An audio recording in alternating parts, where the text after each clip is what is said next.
Kita semua tahu kan, Indonesia itu negara kepulauan terbesar di dunia. Fakta yang luar biasa, tapi sekaligus menghadirkan tantangan yang luar biasa juga. Gimana caranya memetakan lautan luas yang jadi halaman belakang rumah kita? Nah, mari kita lihat bagaimana sebuah inovasi lokal menjawab tantangan raksasa ini dan mengubah total cara kita memandang lautan kita sendiri. Pertanyaannya, gimana coba caranya memetakan lautan yang terbentang di antara lebih dari 17.000 pulau? Ini bukan sekedar teka-teki geografi loh. Ini adalah isu yang krusial banget, menyangkut logistik, keamanan, sampai kedaulatan kita.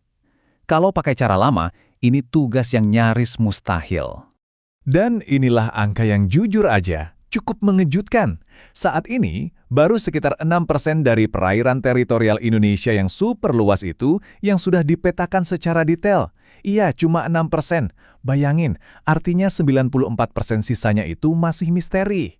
Ini kan celah yang sangat besar, baik buat keselamatan maritim, pengelolaan sumber daya, maupun pertahanan nasional. Jadi, kenapa kok baru sedikit banget yang terpetakan? Jawabannya ada di metode survei hidrografi yang tradisional. Cara ini itu ngirim tim manusia pakai kapal, seringnya kapal kecil, untuk ngukur langsung. Yuk kita lihat lebih deket deh kenapa cara ini banyak kekurangannya. Coba deh kita bandingkan langsung ya. Di satu sisi ada survei tradisional dengan kapal berawak. Ini menempatkan kru pada risiko yang tinggi di perairan yang mungkin berbahaya. Biayanya, wah jangan ditanya, bengkak karena bahan bakar dan tenaga kerja. Akurasinya juga sangat bergantung pada keahlian navigatornya. Nah, sekarang kita lihat solusinya. Kendaraan permukaan tanpa awak atau USV. Krunya aman di darat, biaya operasionalnya anjlok, dan navigasi otonomnya menghasilkan data yang super presisi dan konsisten. Nah, ini membawa kita ke solusinya. Si pengubah permainan ini. USV alias kapal drone otonom. Teknologi inilah yang menjawab semua kelemahan dari metode yang lama. Oke, jadi apa sih sebenarnya USV itu? Sederhananya gini, ini tuh sebuah perahu yang beroperasi di permukaan air tanpa awak. Perahu ini bisa dikendalikan dari jarak jauh, atau yang lebih canggih lagi, dia bisa beroperasi secara otonom untuk menyelesaikan tugas-tugas tertentu. Misalnya, yaitu tadi, memetakan dasar laut. Intinya, USV ini menawarkan sebuah lompatan besar. Risiko bagi nyawa manusia bisa dihilangkan. Data yang dihasilkan jauh lebih akurat. Area-area dangkal yang mustahil dijangkau kapal besar sekarang bisa dipetakan. Dan semua ini bisa dicapai dengan biaya, waktu, dan dampak lingkungan yang jauh-jauh lebih rendah. Tapi jangan kira teknologi canggih ini cuma ada di luar negeri.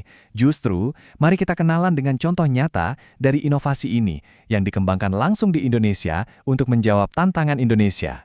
Namanya Sagea USV. Apa sih yang bikin Sagea SUV ini istimewa? Ini adalah produk 100% Indonesia, dikembangkan oleh PT Robo Marine Indonesia.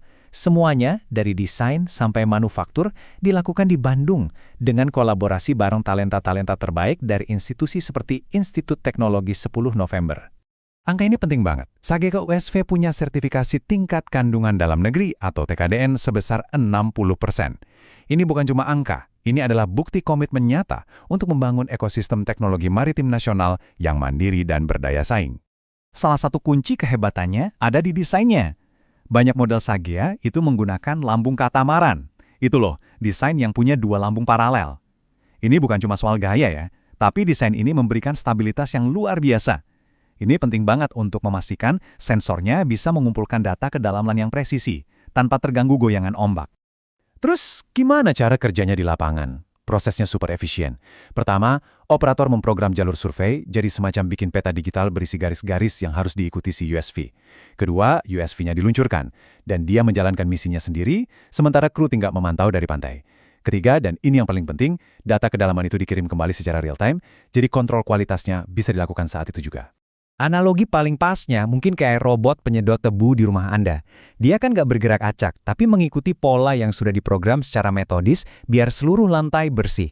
Nah, USV ini juga begitu. Dia mengikuti jalur yang telah ditentukan atau waypoints untuk memetakan setiap jengkal dasar laut dengan presisi yang tinggi.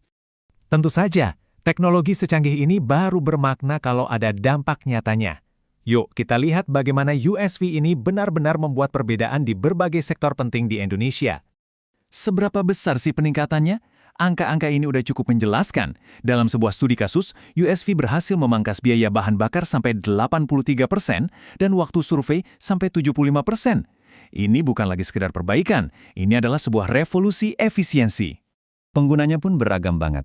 Mulai dari Kementerian Pekerjaan Umum dan Perumahan Rakyat atau PUPR yang memetakan dasar sungai untuk mitigasi banjir, lalu ada sektor minyak dan gas, industri pertambangan, sampai TNI Angkatan Laut yang menggunakannya untuk kapal patroli. Ini membuktikan betapa fleksibel dan bergunanya teknologi ini. Dampaknya itu terasa langsung. Waktu Bali mengalami banjir, USV ini dikerahkan untuk memetakan dasar sungai dengan cepat. Ketika Indonesia merencanakan masa depan energi terbarukan, USV ini juga yang membantu memetakan lokasi potensial untuk turbin angin di laut. Mereka ini benar-benar para pekerja keras di garis depan pembangunan maritim kita. Kutipan ini merangkum semuanya dengan sempurna. Pengetahuan lokal tentang kondisi perairan kita, mulai dari banyaknya sampah yang bisa nyangkut di baling-baling sampai area yang tanpa sinyal, membuat teknologi yang dikembangkan di dalam negeri ini jadi jauh lebih andal dan sesuai dengan kebutuhan nyata di lapangan. Jadi, ini lebih dari sekedar cerita tentang kapal tanpa awak. Ini adalah bukti kemandirian teknologi dan inovasi yang menjawab kebutuhan nyata bangsa kita. Dengan akhirnya kita punya peta yang akurat atas kekayaan laut, pertanyaannya bukan lagi apa yang kita miliki, tapi bagaimana kita akan memanfaatkannya secara bijak untuk masa depan Indonesia.